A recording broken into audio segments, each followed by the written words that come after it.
आज हम आपको बताएंगे प्रधानमंत्री नरेंद्र मोदी के वर्किंग स्टाइल के बारे में। हमारे पास प्रधानमंत्री नरेंद्र मोदी के बारे में, उनके वर्किंग पैटर्न के बारे में, प्रधानमंत्री के घर के बारे में कई सारी एक्सक्लूसिव जानकारियां हैं। ऐसी जानकारियां जो अभी तक सामने नहीं आई है, ऐसी बातें जो अब तक लोगों को मालूम नहीं है। वैसे नरेंद्र मोदी के घर से और दफ्तर से ज्यादा जानकारी बाहर नहीं निकलती, लेकिन आज हम आपको बताएंगे नरेंद्र मोदी के स्टाफ के बारे में, उनके खर्चों के बारे में। पहली बात यह कि प्रधानमंत्री बनने के बाद नरेंद्र मोदी ने अपने घर पर, दफ्तर में और सिक्योरिटी में आज भी वही लोग हैं जो मनमोहन सिंह के स्टाफ में थे। नरेंद्र मोदी ने जब अपने नए घर 7 RCR में शिफ्ट किया तो उन्होंने स्टाफ नहीं बदला। इंटरेस्टिंग बात यह है कि आमतौर पर नए प्रधानमंत्री न केवल घर का पूरा स्टाफ बदलते हैं, बल्कि सिक्योरिटी देने वाली एसपीजी का स्टाफ पूरी तरह बदल देते हैं। एसपीजी के लोगों को बदलने के पीछे वजह यह होती है कि प्रधानमंत्री की कोई भी बात या कोई भी मूवमेंट लीक ना हो, किसी को पता न चले। लेकिन प्रधानमंत्री मोदी के सिक्योरिटी में अब भी वही अफसर हैं जो मनमोहन सिंह के साथ थे। नरेंद्र मोदी ने पीएमओ में सेकंड लेवल की ब्यूरोक्रेसी में भी कोई बदलाव नहीं किया है। अफसर वही हैं जो पिछले पीएम मनमोहन सिंह के साथ थे। यहां तक कि प्रधानमंत्री मोदी ने कैबिनेट सेक्रेटरी को भी एक्सटेंशन देकर बनाए रखा। मुझे याद है यूपीए सरकार ने सत्ता संभालते ही उस वक्त के कैबिनेट सचिव कमल पांडे को बदल दिया था, जबकि कमल पांडे के रिटायर होने में सिर्फ 2 महीने बचे थे। प्रधानमंत्री मोदी ने ब्यूरोक्रेसी में बड़े बदलाव नहीं किए। ज्यादातर मंत्रालयों में आज भी वही सचिव हैं जो पिछली सरकार में थे। एक और बात यह सामने आई कि अपने 10 साल के शासनकाल में मनमोहन सिंह ने प्रधानमंत्री के तौर पर सारे सचिवों के साथ एक साथ बुलाकर कभी भी एक बार भी मीटिंग नहीं की। लेकिन मोदी ने प्रधानमंत्री बनते ही सारे विभागों के सचिवों की मीटिंग बुलाई, उनसे लंबी बात की और उन्हें अपना फोन नंबर तक दे दिया। असल में नरेंद्र मोदी के वर्किंग स्टाइल को अब तक उनके अपने लोग भी नहीं समझ पाए। बहुत सारे मंत्री प्राइवेटली ये शिकायत करते हैं कि नई सरकार में पिछली सरकार के अफसर हैं, पिछली सरकार का स्टाफ है, पता ही नहीं चलता कि सरकार बदली है। लेकिन मोदी गुजरात के दिनों से इस बात के कायल है कि अफसर बदलने की जरूरत नहीं होती, मंत्रियों को अफसरों से काम लेना आना चाहिए।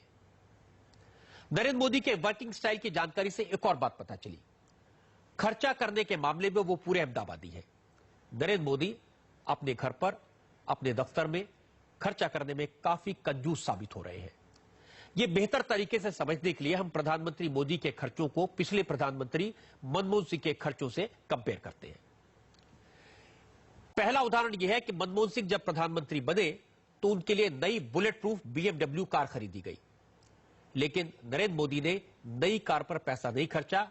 आज भी वो उसी पुरानी BMW कार का इस्तेमाल कर रहे हैं जिसमें मनमोहन सिंह चलते थे। नरेंद्र मोदी ने 7 RCR में शिफ्ट करने के बाद घर पर भी ज्यादा खर्चा नहीं किया। 2004 में जब मनमोहन सिंह प्रधानमंत्री बने तो उन्होंने 7 RCR के रेनोवेशन पर 1,18,51,841 रुपए खर्च किए। 2014 में नरेंद्र मोदी के आने से पहले इस घर पर 70 लाख रुपए खर्च किए गए। नोट करने की बात यह कि नरेंद्र मोदी ने न फर्नीचर बदला, न पर्दे बदले, न पेंटिंग बदली। हालांकि मनमोहन सिंह ने अपनी पसंद से रहने के तरीके के रेनोवेशन करवाया था, लेकिन मोदी ने मनमोहन सिंह के लाए हुए सामान को बिल्कुल नहीं बदला। उसी फर्नीचर का, उसी पर्दों का इस्तेमाल किया। उन्होंने खर्चा किया 7 RCR को हाईटेक बनाने में, फ्रेश पेंट कराने में और एक मीटिंग रूम बनवाने में।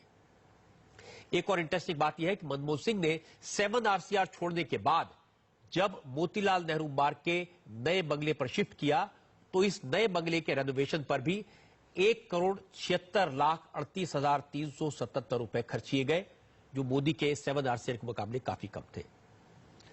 आपकी अदालत में नरेंद्र मोदी ने बताया था कि मैं पक्का अहमदाबादी हूं, एक तरफ के टिकट में 2 तरफ की यात्रा करता हूं।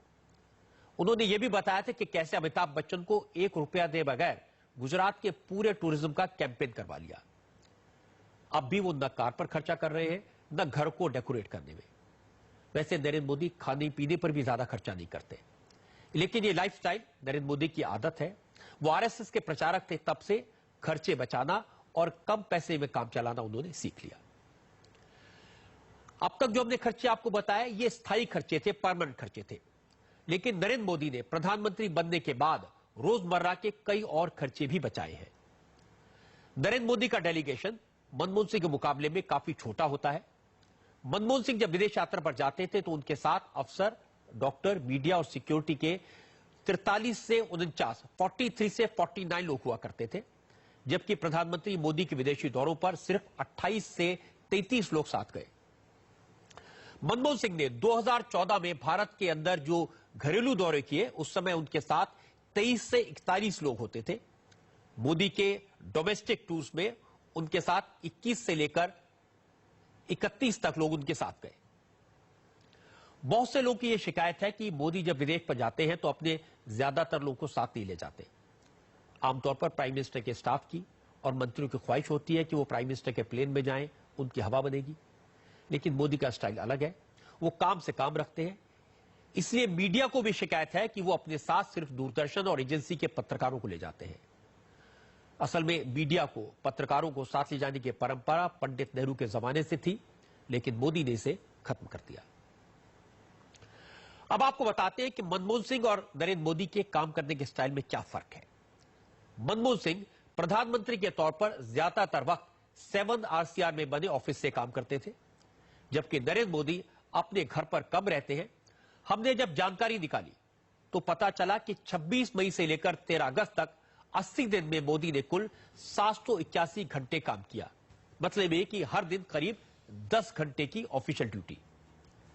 इसके अलावा रिकॉर्ड बताते हैं कि नरेंद्र मोदी 4 घंटे एक्स्ट्रा काम करते हैं, यानी हर रोज उन्होंने 14 घंटे काम किया। नरेंद्र मोदी अपने आप को देश का मजदूर नंबर 1 कहते हैं।